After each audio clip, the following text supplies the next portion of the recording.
Buenas noches, mi nombre es Diana Primiciero, estoy estudiando Administración de Empresas a Distancia. Les voy a hablar sobre el derecho tributario. Las vigencias de las normas fiscales en el tiempo. ¿Cuándo inicia? En nuestro ordenamiento jurídico, la regla general consiste en que las normas entran en vigencia una vez han sido promulgadas. Es decir, cuando han sido publicadas en el diario oficial, pero su aplicabilidad inicia 2 meses después de la fecha de promulgación, a menos que la misma norma disponga algo distinto. Tenemos el efecto. La regla general es que las normas rigen hacia el futuro, es decir, sus efectos se producen para el periodo que inicia luego de la entrada en vigencia. Sin embargo, el órgano encargado de expedir las normas tiene la facultad de establecer, por razones de interés general o bien común, que determinadas disposiciones tengan aplicabilidad hacia el pasado. Esto se conoce como retroactividad de las normas. Pérdida de la vigencia. La pérdida de la vigencia depende de cómo haya sido redactada la norma. Cuando tiene término de vigencia, se perderá la vigencia a partir del día siguiente al señalado por la norma como término máximo de vigencia. Sin término de vigencia, tenemos la derogación, que es cuando el legislador expide una norma que deja sin vigencia la anterior, bien porque la contraria o bien porque expresamente se manifiesta en la nueva ley que la anterior queda sin vigencia. Declaración inconstitucionalidad. La Corte Constitucional está encargada de garantizar que todas las leyes expedidas por el Congreso de la República estén en armonía con la Constitución y no violen ninguno de sus mandatos o disposiciones. Declaratorio de nulidad. La misma labor que ejerce la Corte Constitucional en relación con las leyes debe cumplir el Consejo de Estado frente a las demás disposiciones, los decretos, acuerdos, ordenanzas o conceptos de la DIAN.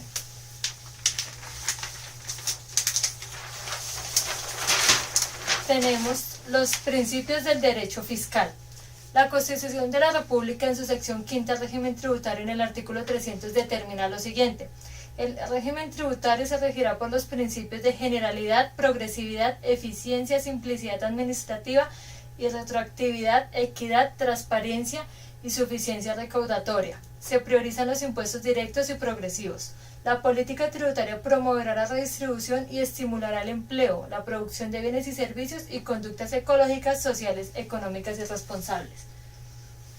Los principios del derecho fiscal. Generalidad.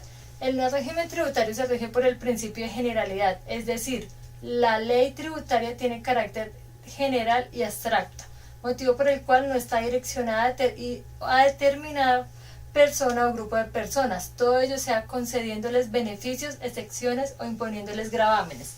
Progresividad. Este principio proclama que conforme aumenta o mejora la capacidad económica de una persona, debe de aumentarse de manera gradual los gravámenes que debe pagar dicha persona por concepto de tributos. Eficiencia. Propiciar de que las administraciones tributarias sean eficientes, es decir, que obtengan los mejores resultados con la utilización de menor cantidad de recursos. Simplicidad administrativa. Determina la obligatoriedad de la administración tributaria de brindar al contribuyente las facilidades necesarias al momento de pagar sus obligaciones tributarias. Y retroactividad. Este principio, al igual que las demás leyes, sus reglamentos de carácter general rigen exclusiva y obligatoriamente para el futuro. Equidad. Este principio tiene como finalidad que la obligación tributaria se realice de forma justa y equilibrada entre todos los ciudadanos acorde con su capacidad económica. Transparencia. El Estado y por ende la Administración tributaria tendrán como obligación el hacer asequible y pública la información sobre su gestión, entendiendo como tal a la información que hace relación a su gestión, más no hacer pública la información de los contribuyentes. Suficiencia recaudatoria. Este principio está orientado a que el Estado o Administración tributaria debe tener en cuenta siempre que la recaudación de tributos será suficiente para el financiamiento del presupuesto o gasto público.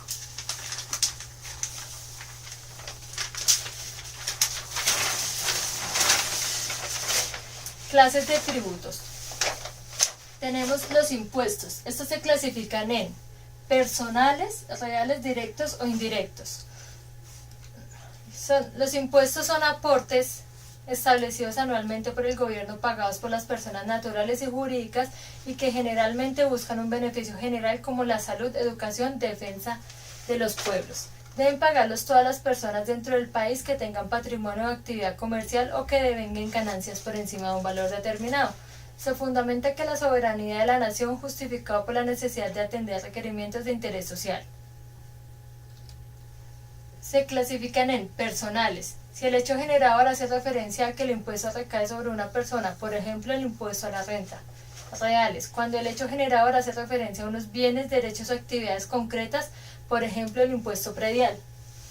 Directos. Son aquellos en los cuales coincide el sujeto jurídico responsable de la obligación y el sujeto económico que soporta el tributo, por ejemplo el impuesto sobre la renta y los complementarios. El declarante es el mismo contribuyente que paga el impuesto. Los indirectos son aquellos donde el sujeto jurídico no es el mismo sujeto económico quien paga el monto respectivo. Entonces tenemos tipos de impuestos nacionales, departamentales o municipales. Los nacionales son los tributos emitidos por el Poder Ejecutivo y sometidos a consideración del Congreso Nacional para su aprobación, los cuales se hacen efectivos a partir de la sanción presidencial y su correspondiente publicación en el Diario Oficial. Son impuestos de orden nacional los siguientes: impuesto al valor agregado, impuesto de renta, impuesto de timbre nacional, contribuciones especiales.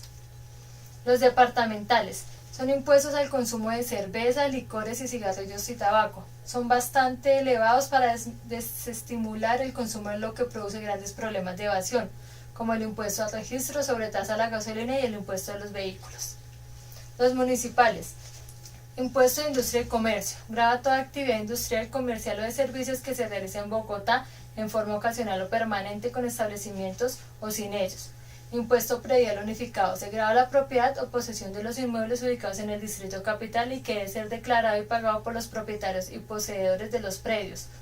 Impuesto sobre vehículos automotores. Recae sobre los vehículos matriculados en el distrito capital y su pago o periodo es anual. Sobretasa a la gasolina. El impuesto de lineación urbana, para expedir licencias de construcción, ampliación, modificación, adecuación y reparación de obras y terrenos del distrito capital. Impuesto de azar y espectáculos. El hecho generador de este impuesto está constituido por la realización de uno de los siguientes eventos: espectáculos públicos, apuestas sobre toda clase de juegos permitidos, concursos y similares, y ventas por el sistema de clubs.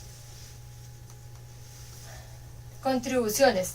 La contribución es una compensación pagada con carácter obligatorio a un ente público, con ocasión de una obra realizada por él con fines de utilidad pública, pero que proporciona ventajas especiales a los particulares propietarios de bienes inmuebles.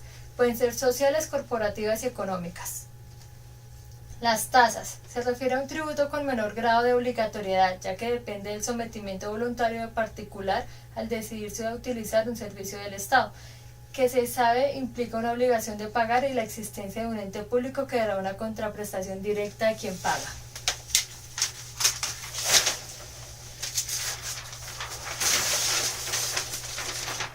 Los elementos de la obligación tributaria. Tenemos el sujeto, que puede ser activo y pasivo; hecho generador, que puede tener aspecto temporal, elemento material, elemento espacial, aspecto cuantitativo; base gravable, que tiene método directo, método indirecto, método objetivo; y la tarifa, que es el porcentaje de la liquidación del impuesto.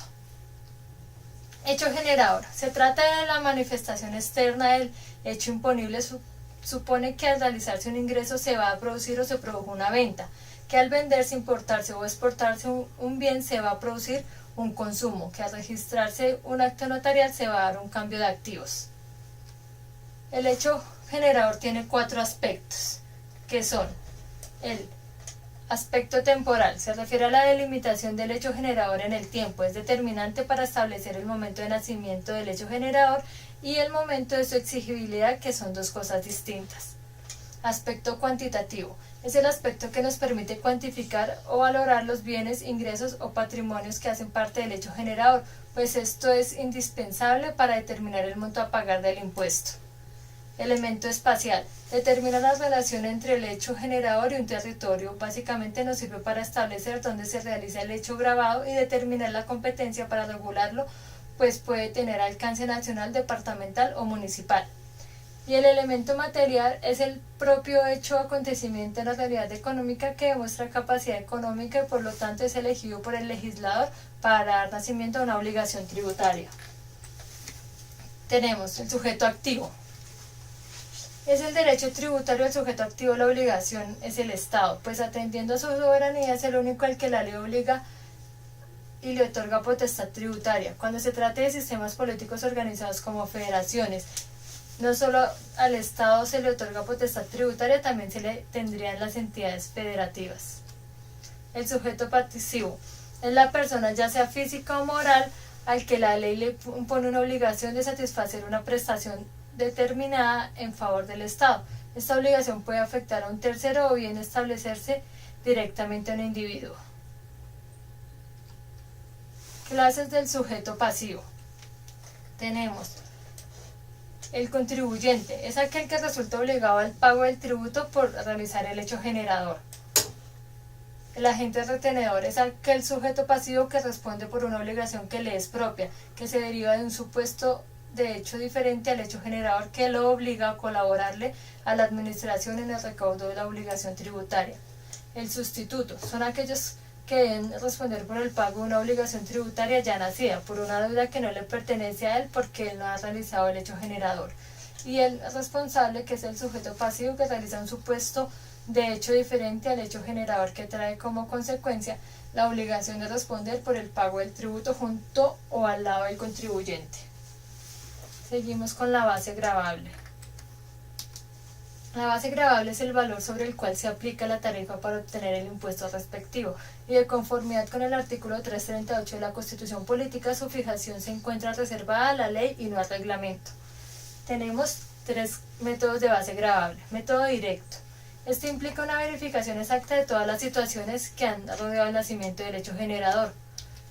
Tenemos el método indirecto, se aplica cuando no es posible conocer todos los datos del contribuyente, entonces se hace necesario acudir a otros medios probatorios con las declaraciones presentadas anteriormente.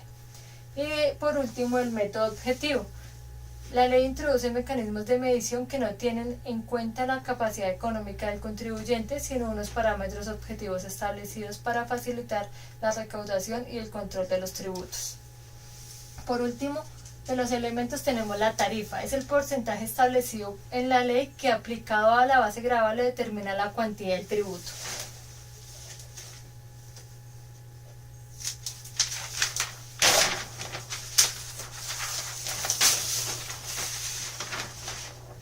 Seguimos con los procedimientos administrativos. Un procedimiento administrativo implica el desarrollo formal de las acciones que se requieren para concretar la intervención administrativa necesaria para la realización de un determinado objetivo. Su propósito es la concreción de un acto de carácter administrativo. El procedimiento administrativo se encuentra apoyado en una serie de principios fundamentales a los cuales debe responder de forma indeleble. Los mismos influyen y condicionan todo el procedimiento administrativo. Tenemos 4 principios, que es el principio de unidad, principio de contradicción, principio de imparcialidad y principio de oficialidad. El principio de unidad asegura que cada procedimiento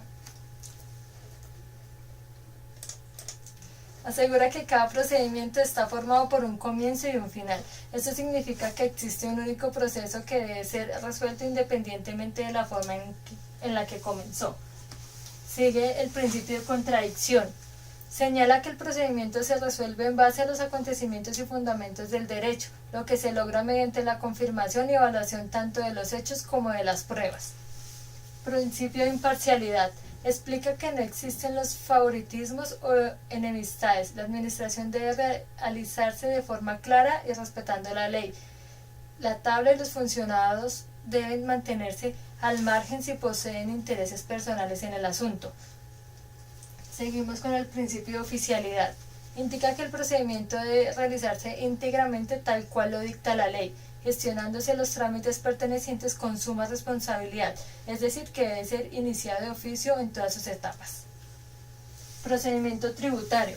Es el conjunto de actuaciones que el contribuyente responsable o declarante en general realiza personalmente para cumplir con la obligación tributaria. Igualmente, el conjunto de actuaciones que la administración tributaria cumple para que se realice dicha obligación. Existen dos tipos de obligaciones tributarias, formales y sustanciales. Las formales. Este tipo de obligación permite verificar el pago de los tributos, identificar los contribuyentes que se encuentran obligados a realizar el pago, así como también la cuantía de este. En otras palabras, es a partir de las obligaciones de tipo formal que se suministran ciertos elementos al gobierno nacional para que éste pueda investigar, determinar y recaudar los tributos y así se pueda cumplir con la obligación sustancial. Y las formales, las sustanciales, se origina cuando se cumplen los presupuestos contenidos en la normatividad que dan lugar a la generación del impuesto y al respectivo pago de este, motivo por el cual una de las características de la obligación tributaria sustancial es que ésta nace de la ley cuando se realiza el hecho generador del impuesto y por tanto bajo un marco jurídico el sujeto activo queda facultado para exigirle al sujeto pasivo el pago de la obligación tributaria. La diferencia entre la obligación sustancial y la obligación formal. La obligación sustancial hace referencia a la obligación de tributar, de pagar un impuesto. Por ejemplo, es una obligación sustancial pagar el impuesto de renta. La obligación formal hace referencia a los procedimientos que el obligado a cumplir con la obligación sustancial debe realizar para dar cabal cumplimiento a esa obligación sustancial. Para pagar el impuesto se debe surtir una serie de procedimientos y trámites que no son otra cosa que las obligaciones formales, entre ellas una de las más importantes, el registro único tributario. Muchas gracias.